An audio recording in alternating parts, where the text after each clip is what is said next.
Shalom, shalom. Giving honor to YAH, the creator of heaven and earth. It's not going to be a long presentation, but just want to go over something. We have here the word Baal, beulah, Baal, beulah. So what we want to point out is that the bet, the ayin, and the lamed is consistent in all four of these words here. We have the bet, the ayin, the lamed, the bet, the ayin, and the lamed, the bet, the ayin, and the lamed. Now, this right here, as we know, is a qamat. This hey serves as a suffix. All right. This is a noon. This noon here serves as a prefix.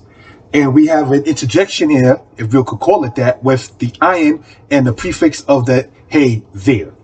Now, grammatically in Hebrew, you have it to where, in many cases, as in this one, when you have the qamat followed by the hey, that makes it a feminine aspect. This one right here, al, brothers and sisters, is a verb. Beulah is a noun, and Baal is a noun and a verb. Let me explain what we're talking about. All right. Baal, brothers and sisters, means to marry. You see that in Jeremiah 31. Though I was a husband unto them. You see that word there, Baal in root. Then we see here the word beulah, meaning her husband. You see that in Deuteronomy, the 24th chapter. And we see here Nibal, all right? That means to be married. That comes in the nifal stem, which is the passive of the qualis stem. Then we have here beulah, which means a married woman. You see that in the book of Isaiah. So these are things real quick, just want to go over for reason and purposes within the language. All right. Now, in the book of Exodus, we see Baal 22 verse 8 in regards with meaning owner or master. All right. Why do we do this in this case? Is because we want to, for the house of Israel, to understand Hebrew literacy, Hebrew understanding, Hebrew vocabulary, and Hebrew grammar. And in light of that, we do know and understand that sadly, in the ancient days, people made fisalim, which is idols, craving from their heart, if you will. But I meant to say graven images. All right. And then they called it Baal and pluralized it by saying Baalim. All right. So we know good and well that we're not supposed to do that. All right. Now, let's review this and close out.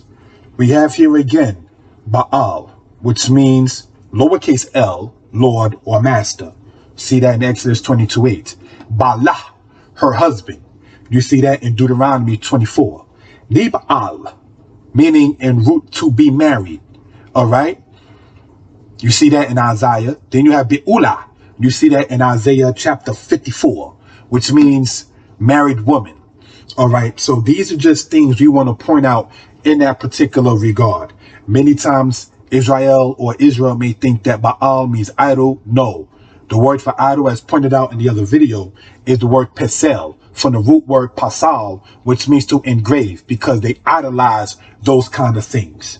All right. They made it into the aspect of a pegul, which is an abominable thing. So these are things we just want to point out in that regard. Lastly, in closing out, in the book of Hosea, when it says they will call me Ishi, meaning my husband, and no longer Baali, meaning my Lord. Why would we read that in Hosea chapter 2? Is because sadly Israel made idols, called it Baal, meaning Lord or master, and they coupled it with the Most High. And that we cannot do with the creator of heaven and earth. All right. But we want to, in this particular case, just go over the grammatic and linguistic matter of such a case. All right. Shalom.